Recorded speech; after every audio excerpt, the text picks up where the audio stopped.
Mas existe um tempo na nossa vida que às vezes nós vamos ter que passar por uma noite mais escura.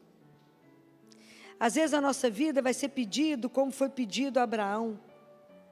Me dá Isaac, Abraão. Sacrifica seu Isaac para mim. Mas o filho da promessa mas traz ele aqui, ó. Sacrifica ele para mim. E às vezes o que Deus está pedindo hoje para você não é o seu filho. Às vezes está pedindo o seu emprego, que você achava que era, e era um emprego bacana, e era alguma coisa maravilhosa que você fazia, que Ele mesmo te deu, que você desempenhava aquele trabalho para Ele, não que estava errado, mas é um trabalho que você fazia, alguma coisa que você fazia, e fazia bem, e fazia por causa dEle, e de repente Ele fala, me dá isso. Por quê? Porque eu sou mais do que isso, sou muito mais do que os seus dons. Do mesmo jeito que Jesus, que Deus Pai, naquele momento, testou o coração de Maria na cruz. Testou o coração dela. E encontrou no coração dela somente o sim e o amém, igual ela deu no dia da anunciação. Deus Pai encontrou no coração dela, aos pés da cruz, um sim e um amém. Hoje Ele espera encontrar no nosso coração assim também, quando Ele pede aquilo que a gente não queria entregar para Ele. Fala, mas o Senhor vai me pedir isso? Vou, mas não mais. Eu sou mais, eu sou o Senhor. Então, quando a vida nos pede algo mais, é quando a nossa fé tem que ser trabalhada, é quando eu vejo exatamente aonde que eu joguei a âncora, e a nossa âncora não pode estar na terra, a nossa âncora tem que ter sido lançado no céu. Então, como é que eu dou conta de viver tudo que a vida me pede, quando às vezes eu perco? Qual que é a base da nossa fé cristã? Qual que é a base da nossa fé cristã? É a ressurreição de Jesus. Então, por causa da ressurreição dele, a gente sabe que tudo será transformado. Por causa disso, a gente sabe que a morte não tem a última palavra. Por causa disso, nós sabemos que aquilo que Deus preparou para nós, como Ele ressuscitou Jesus, Ele vai ressuscitar cada um de nós. Aquilo que Ele preparou para cada um, não é um trabalho que eu tenho, não é algo que eu tenho, um poder que eu tenho, que vai ser aquilo que vai me tirar Deus. Vocês conhecem François Xavier? Alguém já ouviu falar nele? Alguém já leu um dos livros dele, que se chama 5 Pães e 2 Peixes? Leiam, ele será um santo. Ele foi o arcebispo de Xangai, que quando o comunismo chegou, ele foi preso com a batina que ele estava. Nem uma Bíblia tinha na mão, não tinha nada, ele foi preso.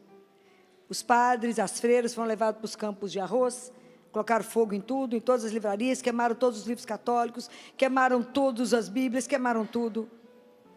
E esse homem ficou preso durante 11 anos. Dos 9 não tinha nem janela. A cama dele era mofada. Foi internado algumas vezes entre a vida e a morte. Mas não morreu lá não, Nossa Senhora tirou ele. E ele falava que quando a primeira coisa quando ele estava preso e ele estava desesperado, lembrando da diocese, lembrando do povo, lembrando de todas as coisas que ele tinha, mas tinha que fazer tal movimento, tinha que fazer isso, tinha que fazer aquilo. Ele escuta com muita clareza assim: François, você quer Deus ou as obras de Deus? Quem você quer? Deus ou as obras de Deus? Então, se Ele me deu um trabalho, e nesse trabalho eu servi a Ele, e nesse momento Ele fala, não é mais isso que eu quero de você, me dá isso, que eu preciso de outra coisa, eu preciso de você em outro lugar. E você tem que falar com Ele, então, sim, Senhor, eu te entrego. Porque o que me pertence? Nada. Você quer Deus ou você quer as obras de Deus? Então, esse desapego, esse estar sempre a serviço, despojado, entregue. Então, como Deus colocou Nossa Senhora à prova na cruz, vai ter isso na nossa vida. Como é que eu peco contra a esperança? Qual que é o nome do pecado contra a esperança? Desespero. O desespero é o pecado contra a esperança. Santo Agostinho fala assim: quer conhecer o caráter de um homem? Dê o sofrimento. Isso eu presenciei, quantos anos? Mais de 36 anos. Na hora que você vai dar uma notícia, que o seu filho, aquele que você ama, tem uma doença e que ele não voltará para casa. E aí é a hora que, não como Maria, dá conta de ficar de pé. Maria que tinha todas as razões naquele momento para falar, xingar, blasfemar. Falar mais aqui, o Gabriel falou comigo que o reino dele não ia ter fim, agora está aqui no meu colo. Maria que tinha tudo para fazer qualquer coisa. O que ela fez? Preste atenção. Quando Jesus nasce no Evangelho de Lucas, Maria faz o quê? Se cala, silêncio. Ela fica em adoração ao mistério de Deus que se faz homem, faz uma criança. Você imagina o que foi isso? Então ela se cala. Isso no Evangelho de Lucas. No Evangelho de João, quando ela está aos pés da cruz, o que Nossa Senhora faz? Silêncio. Então o silêncio, gente, na verdade, é o perfume do meu sacrifício que eu me entrego somente para Deus. Se eu falar nesse momento, perde o valor do meu sofrimento. Compreendem? Somente o meu Pai pode entender o quanto custou devolver para Ele. Somente Ele. Somente Deus sabia que Nossa Senhora, aos pés da cruz, mantinha uma confiança incondicional. Junto com Jesus, eles mantinham uma confiança e uma fidelidade à vontade absoluta de Deus. Isso não é uma brincadeira. Não é uma brincadeira. Porque se a gente olha isso, eu tenho que ficar longe dela e falar, ela é inimitável. Por isso que a fé e a confiança é um caminho que eu não posso exercitar isso se eu não conhecer em quem que eu depositei a minha fé e minha confiança. Porque Jesus não é uma ideia, Ele é uma pessoa. Maria não é uma ideia, é uma mulher, como eu, como você, só que isenta de pecado. Só que sem pecado, imaculada, completamente entregue a Deus. Mas ela sabia em quem ela estava. Maria conhecia as Escrituras, sabia tudo, conhecia o Pai. E nós sabemos alguma coisa? Lemos a palavra? É para ler a palavra todos os? Lemos? Meditamos? Está vendo como é que nós somos indisciplinados? Então como é que eu vou fazer na hora que Ele me pedir a prova? E falar assim, em que lugar eu estou na sua vida, de verdade? Você quer Deus ou as obras de Deus?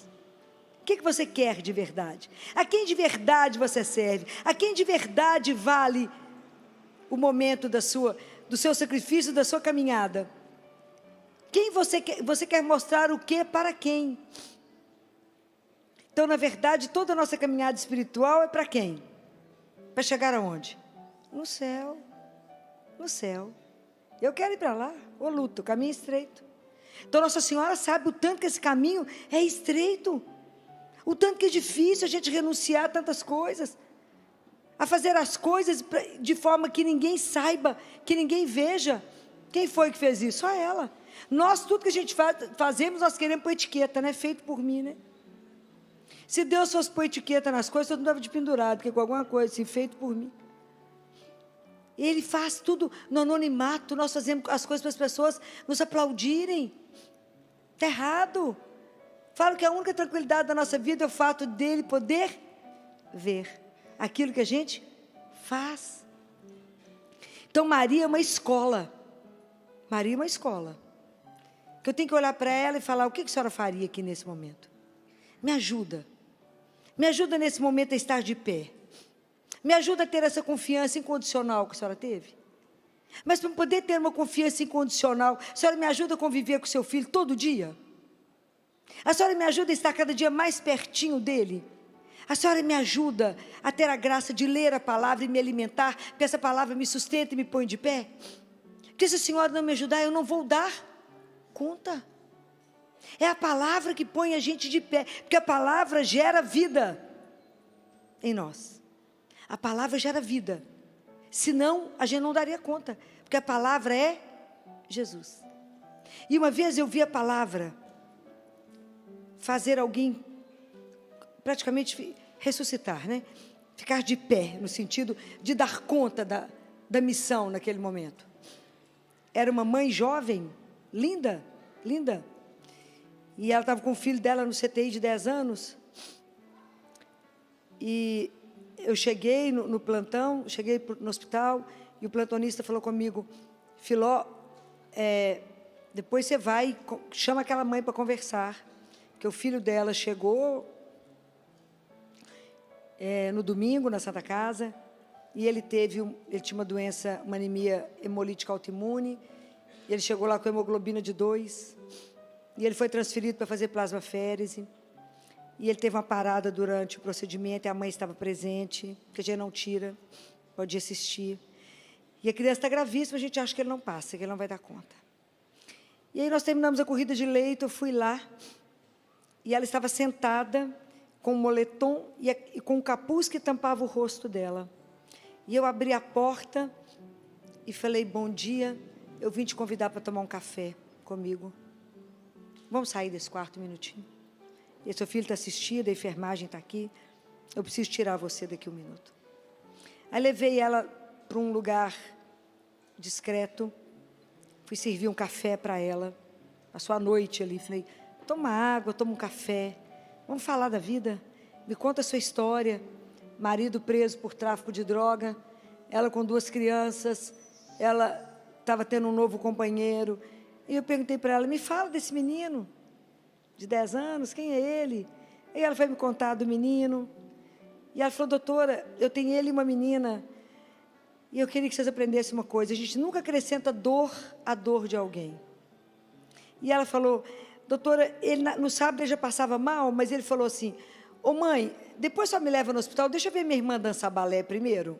Ele sabia, ele era muito esperto, ele sabia que ele estava ruim, mas ele quis ver a irmã dançar balé, então foi dançar balé. Doutora, se eu tivesse trago ele no sábado, mudaria a história? Falei, não, mudaria nada, absolutamente nada. É porque a família está falando comigo que o menino só vai morrer porque eu trouxe um dia depois. Falei, não, é porque é grave mesmo. Aí perguntei para ela, o que você sabe da doença do seu filho? E ela foi falar. E eu falei com ela, o que você está percebendo? Porque mãe ninguém engana, né? Que olhar que você está colocando e vendo? E ela falou, eu acho que ele não vai dar conta. Eu falei, nós também. Temos certeza que ele não vai dar conta. E começamos a conversar, e eu falei com ela, o que te põe de pé todo dia de manhã? Por que você se levanta? Ela tomou um susto, falou, como é que é? Falei, em quem você crê? Ela falou, em Jesus? Falei, então agora ficou fácil a conversa, né? Falei, o que ele falou sobre a morte? Ela falou, não sei. A palavra nos sustenta. Eu tenho que conhecer a palavra, senão nessa hora eu não fico de pé. Falei, Jesus disse, todo aquele que vive e crê em mim, nunca... Eu falei com ela, você crê nisso de verdade?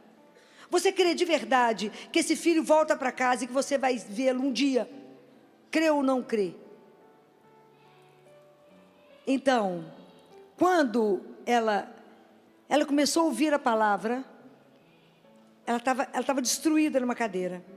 À medida que eu fui falando a palavra de Deus para ela, essa mulher foi assentando, ela foi encorpando, tomou atitude e foi lembrando das coisas e tomou posse do filho dela e falou comigo assim, eu quero pedir uma coisa para a senhora. Pois não, não quero que faça massagem cardíaca mais nele. Falei, mas nem eu iria fazer mais. Porque agora, com tanto remédio que ele está tomando, se ele começar a diminuir a frequência do coração, não é parada, é morte. Na verdade, ele vai voltar para casa. Enquanto a gente conversava, eu fui citando para ela vários trechos da palavra. A supervisora de enfermagem chegou e fez assim para mim. Falei, olha, eles estão me chamando, que é proibido morrer só. Né? A gente tem que morrer com alguém segurando a sua mão e dizendo obrigado, né? Até breve, né? Em breve vamos nos encontrar na casa do Pai. E aí ela falou comigo, falei, eles estão me avisando que ele está indo. Eu vou lá, porque eu não posso deixá-lo sozinho. Você, como mãe, quer ir ficar comigo? Ela falou, quero. Sem massagem? Falei, sem massagem. Vou fazer com ele o que eu fiz com meu pai, sem massagem. Juntos, rezando.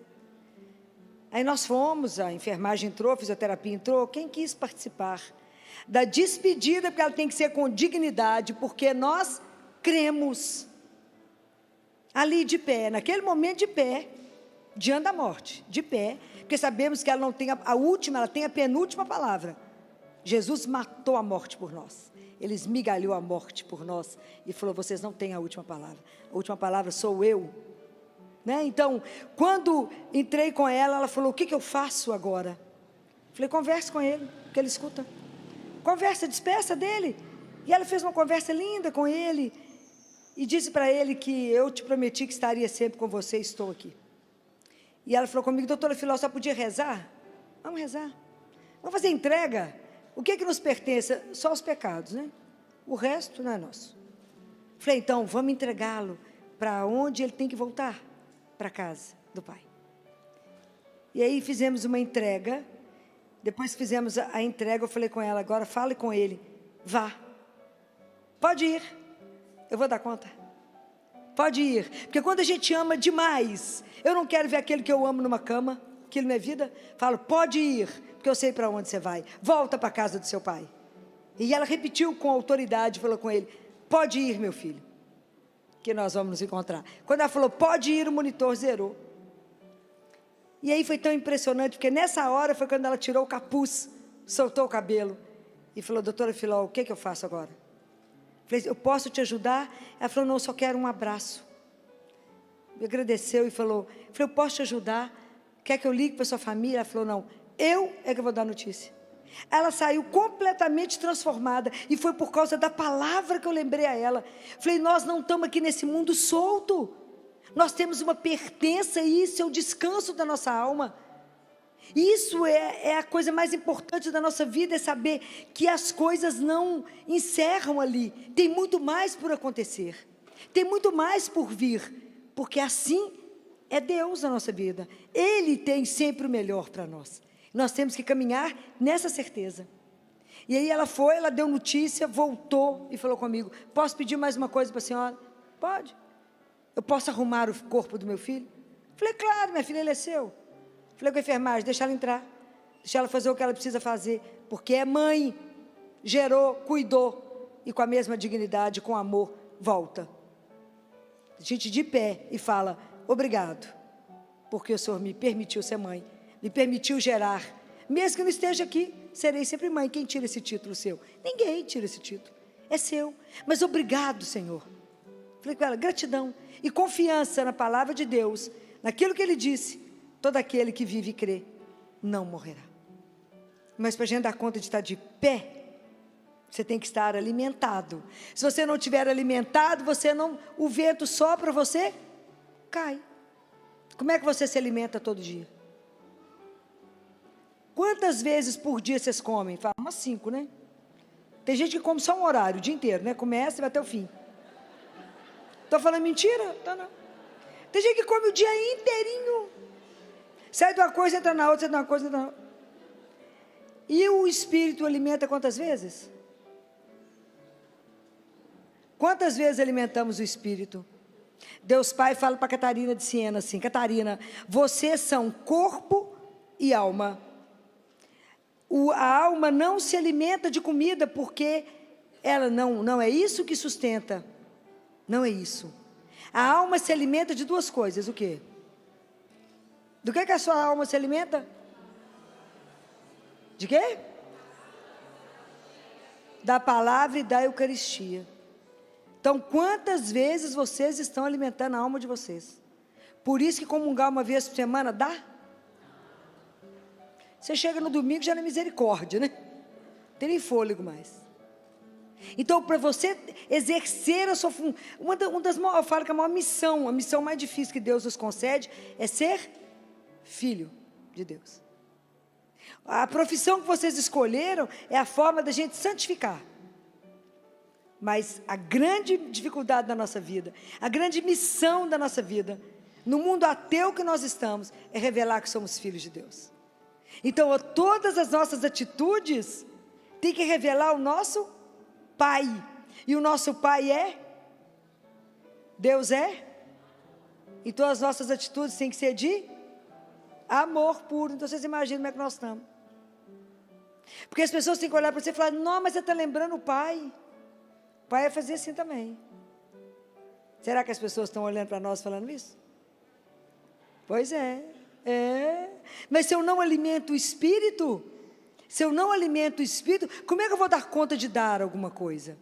Como é que eu vou dar conta de trabalhar o meu coração diante de tantos vícios, de tantos pecados, que eu preciso tirar, que eu estou caminhando com ela como minha mestra, aquela que acreditou. Por que as coisas não acontecem na nossa vida? Porque a gente não acredita. Não acreditamos. Então, de verdade, o dia que acreditarmos que Jesus está vivo, corpo, sangue, alma e divindade, naquela Eucaristia, nós vamos andar léguas para comungar uma vez por dia. Mas a gente não acredita, acredita mais ou menos. Você acredita? Acredita, Senhor, mais ou menos. Verdade. Então, quanto que a gente precisa pedir a Jesus, na hora de comungar, a gente tem que pedir a Ele, me dá a fé da cananeia? Mas foi muito difícil me dar a fé da cananeia, a fé daquela mulher que só encostou na orla do seu manto e ficou curada daquela hemorragia. Como eu não tenho essa fé, eu vou falar uma coisa com o Senhor, eu creio, mas aumenta a minha fé. Fala com Ele, a outra coisa que eu preciso, eu vou para o Senhor igual aquele leproso. Sabe quantos leprosos foram até Jesus? 10. Então, Senhor, eu quero ir até o Senhor como uma leprosa e falar, cura a chaga, cura a lepra da minha alma, porque eu quero voltar para casa, eu quero ir para o céu. Nossa Senhora é minha mestra e eu tenho que vir cá atrás dela. E a outra coisa que eu tenho que pedir a Jesus, me dá a graça de ser igual dos 10 leprosos, quantos voltaram? Então me ajuda a terminar, quando eu receber Jesus, eu fazer uma coisa que chama ação de graças. Eu não acabo de comungar e vou embora. Eu não acabo de comungar e vou para o pé de um santo, ou nem de Nossa Senhora. Isso é depois. Eu estou com a pessoa mais importante do universo em mim. E eu vou vigiar a roupa do outro, quem está comungando, o que eu tenho com isso? Nada. Nada. Nada. Mas eu perco a graça. Jesus diz assim, quando você recebe uma visita importante na sua casa, você recebe ela na sala. E quando você senta ela na sala, ela chega, você sai e vai ver quem está passando na rua, na janela? É assim que a gente faz na Eucaristia. A gente recebe Jesus e dá as costas para Ele, vai fazer outra coisa. Melhor, nós temos que melhorar a nossa vida com Ele. Ele fala, eu venho até você cheio de graças para entregar no seu coração. Mas o seu coração é tão duro, é tão incrédulo, que eu volto com as graças para trás. Está vendo quanta coisa a gente tem que caminhar? Quanta coisa a gente precisa perguntar a Nossa Senhora, me ajuda, eu tenho que entrar na fila de comunhão com esses 3 propósitos, eu creio, mas aumenta a minha fé, cura a minha lepra, e me ajuda a ser como o leproso que volta, e a hora que você recebe a comunhão, faça ação de graças, fala obrigado, que o Senhor se dignou vir até mim, que sou nada, o Senhor que é meu Criador, é o meu alimento, é o meu sustento. Isso é uma coisa extraordinária. A gente não tem dimensão do que significa isso. Então é preciso, a gente perde isso todos os dias. Todos os dias, pela falta nossa de consciência, porque vivemos no raso.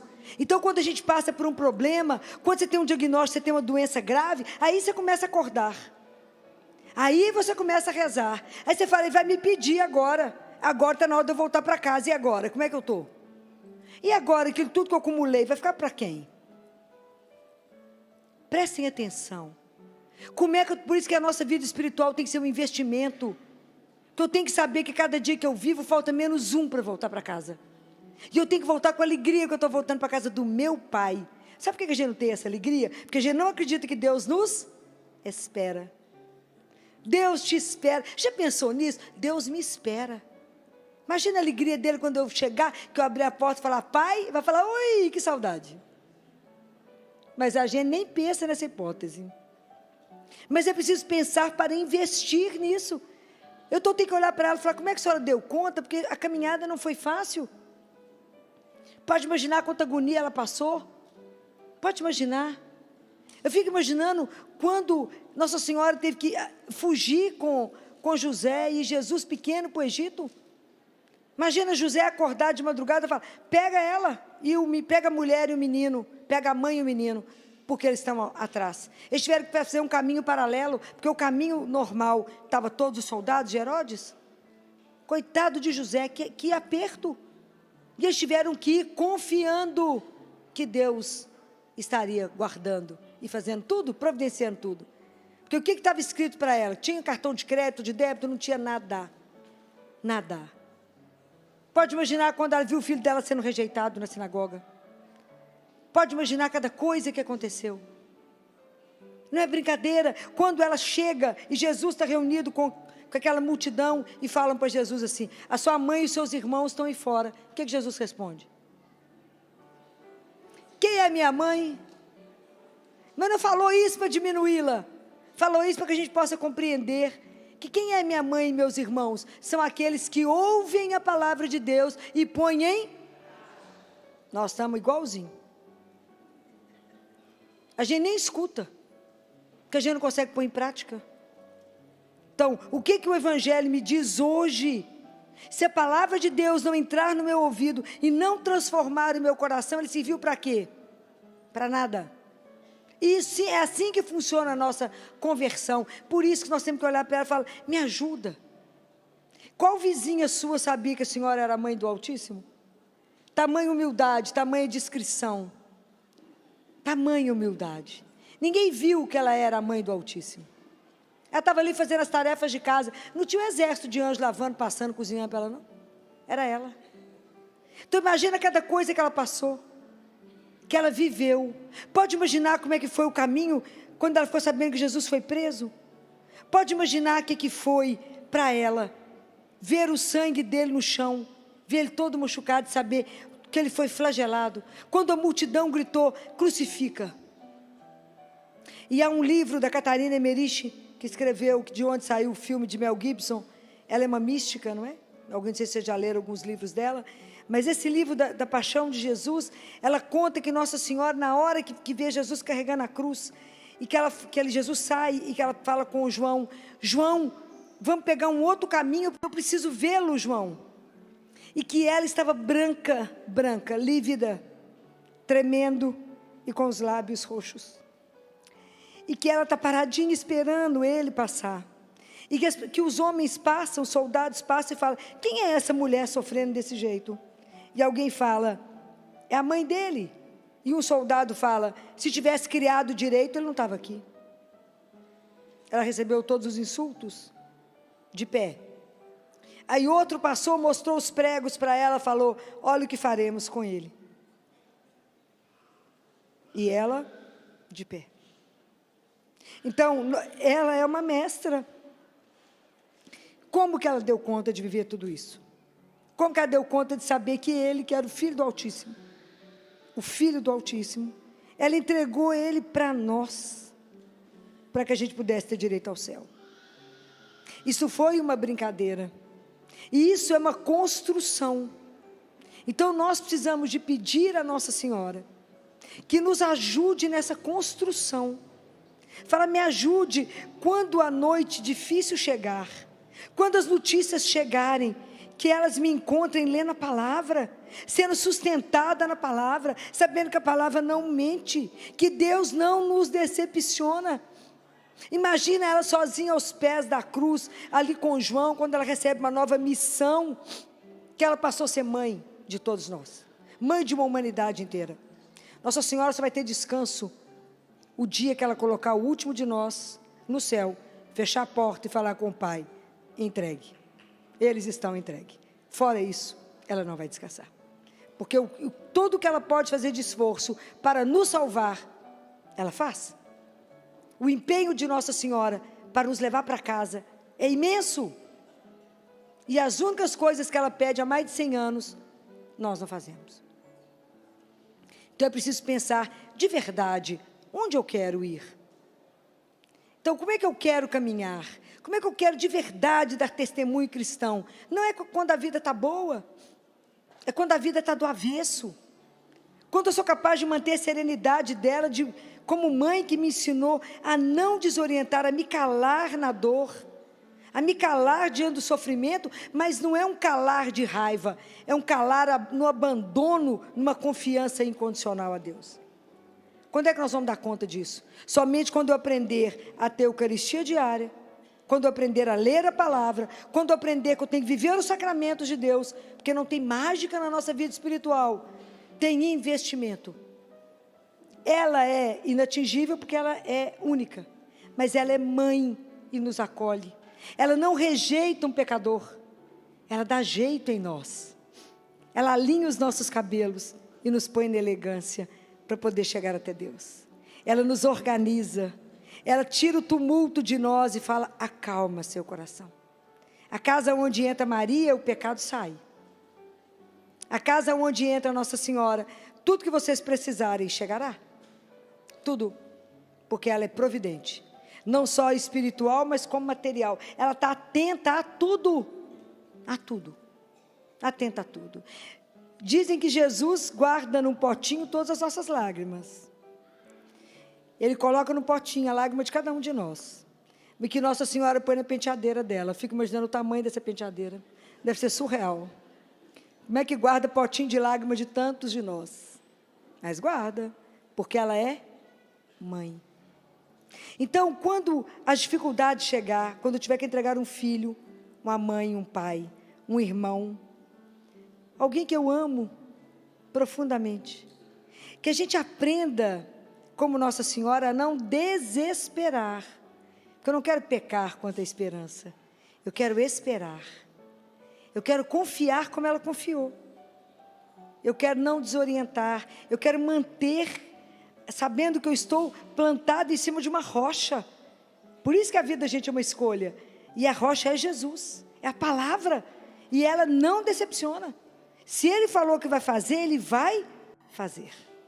Então eu posso esperar. Então, diante disso, nós sabemos quem foi a primeira testemunha da ressurreição. Quem foi a primeira pessoa que viu Jesus? Claro que foi ela. Vocês têm dúvida? Não está descrito não, mas vocês têm dúvida disso? Pode imaginar que essa mulher dormiu? Claro que não. O sábado para nós sempre é o sábado da espera, porque ela esperou que o pai ia fazer alguma coisa. Ela não sabia o que ainda. Nossa Senhora foi a única pessoa que foi acreditando em, a gente chama de contemporaneidade. As coisas foram acontecendo, né, com ela junto. Ela não sabia nada que ia acontecer ainda. Né? Ainda era muito... Ela é ela, e Jesus começa o Novo Testamento. Começa a nova história.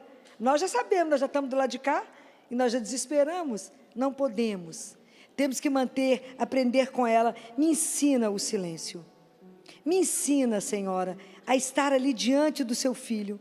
Me ensina a ter uma atitude de filho do Altíssimo. Aquele que confia.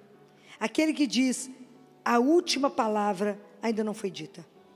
E quando a gente for atravessar dificuldades, que parece que Deus nos abandonou, que eu estou numa derrota sobre derrota sobre derrota, parece que o inimigo tomou conta de tudo, e está tudo escuro, igual quando foi para os discípulos, quando Jesus morre, e que eles ficam atordoados com aquela sexta-feira, e que eles voltam para pescar, olhando para o mar parado, né? Eles vão pescar de novo, voltar para a vida, porque está tudo escuro, e sem rumo. Então, às vezes, a graça que nós precisamos de Deus, a graça que precisamos aprender com ela, é saber esperar com paciência até o fim. Isso é uma graça que nós vamos te pedir a Nossa Senhora. Me ajude a esperar com paciência.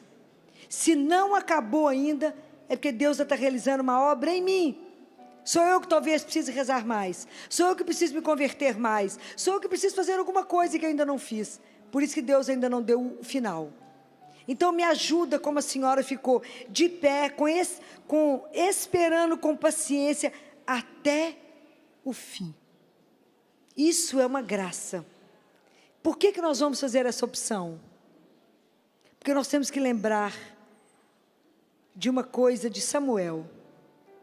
Quando Deus chama Samuel, que ele é uma criança, e ele ficava no templo com Elias, ele vai, e Samuel fala: estou aqui, Samuel, estou aqui, não te chamei não, e vai lá 3 vezes. E aí Elias fala: é o Senhor que está te chamando. Da próxima vez que ele te chamar, você fala: Senhor, que o teu servo te escuta. Mas naquela época ele ficava, a misericórdia, né? Então a misericórdia de Deus não acabou. Então por que eu posso fazer isso que eu estou falando com vocês? Por que eu posso esperar até o fim? E por que eu posso dar conta de ficar em silêncio de pé? Porque a misericórdia de Deus não se esgota. Deus renova a misericórdia dele todas as manhãs. Se ele não renovasse a misericórdia dele, nós não daríamos conta de estar aqui como estamos agora. Somente porque a misericórdia se renova a cada manhã, eu posso recomeçar. Eu posso de novo acreditar. E posso de novo falar, pode ser que hoje ele traga a palavra. Pode ser que hoje ele traga decisão. Pode ser que hoje ele transforme tudo. Porque a misericórdia de Deus não encerra, não acaba. E eu desejo terminar a minha vida e essa palestra dizendo, é nessa confiança, é nessa certeza que eu quero viver até o último minuto da minha vida.